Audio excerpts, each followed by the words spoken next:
Hello everybody, how are you doing? How are you all? This is Pratikshan here today, studying in the name of the great creator who has created us.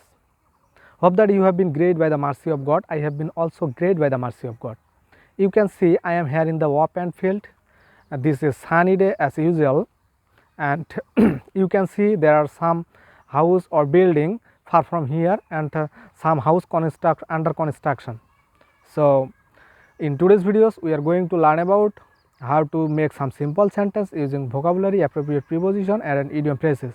So friends, let's see how to make some simple sentence using like this word meanings. Okay, hope that you will be able to speak in English if you know this all the things, all the topics, all the tricks and tricks. So friends, let's see. ধরুন বাংলায় একটি sentence বলা আছে যে আমি কোনো একটি কাজ আমার করা উচিত, কোনো একটি কাজ কারো করা উচিত ছিল এরকম বোঝাতে।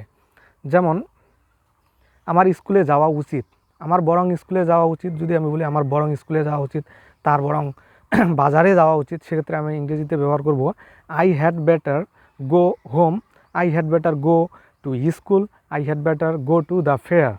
তো subject plus had better plus ভার্বের V1 ব্যবহার করলে আমাদের অর্থটা হয়ে যাবে আমার বরং এটা করা উচিত, তার বরং সেটা করা উচিত, এইরকম।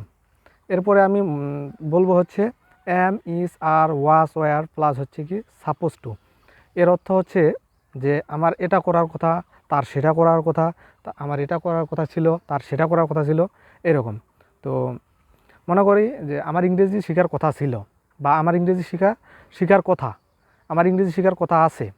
তো I am suppose to learn English, তার ইংরেজি শেখার কথা ছিল, he was suppose to learn English, তার বাড়ি যাওয়ার কথা ছিল, he was suppose to go home, like this. এবারে আমরা জানবো যে টয়েস অর্থ কী। টয়েস অর্থ হচ্ছে দুইবার। তো আমি কাউকে কোনো একটা কথা দুইবার বলেছি, সেক্ষেত্রে আমি কীভাবে বলবো যে আমি তোমাকে দুইবার বলেছি। তো ইংরেজিতে বলতে হবে I have told you twice, আমি তোমাকে দুইবার বলেছি। এরপরে হচ্ছে ফ্লুয়েন্টলি। ফ্লুয়েন্টলি কথাটা আমরা প্রায়ই শুনে থাকি। ফ্লুয়েন্টলি এর অর্থ হচ্ছে কি অনর্গল। সে ইংলিশ অনর্গল বলতে পারে, সে হিন্দি অনর্গল বলতে পারে, সে বাংলা অনর্গল বলতে পারে। তো ইংরেজিতে বলতে হবে he can speak fluently, he can Hindi fluently, he can speak Bangla fluently, like this. এরপরে আমরা শিখব হচ্ছে যে আমি তোমার কাছে এটা আশা করি না, বা আমি তোমার কাছ থেকে এটা আশা করিনি। তো তোমার কাছ থেকে আমি এটা আশা করি না, তাহলে হচ্ছে আশা করা ইংরেজি কি এক্সপেক্ট, আশা করা। তো কোনো কিছু আশা করা, expect anything.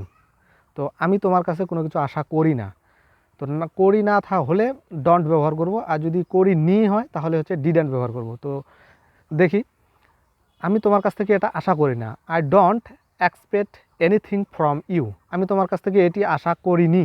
I didn't accept from you, I didn't accept anything from you. তো এইভাবে চেষ্টা করতে থাকুন, আশা করা যায় আপনারা ইংরেজিতে খুব সহজেই কথা বলতে পারবেন। প্রতিদিন কিছু না কিছু ইংরেজিতে সেন্টেন্স তৈরি করা শিখুন। So friends, how liked my video? Tell me in the comments and take care of your health. Thank you.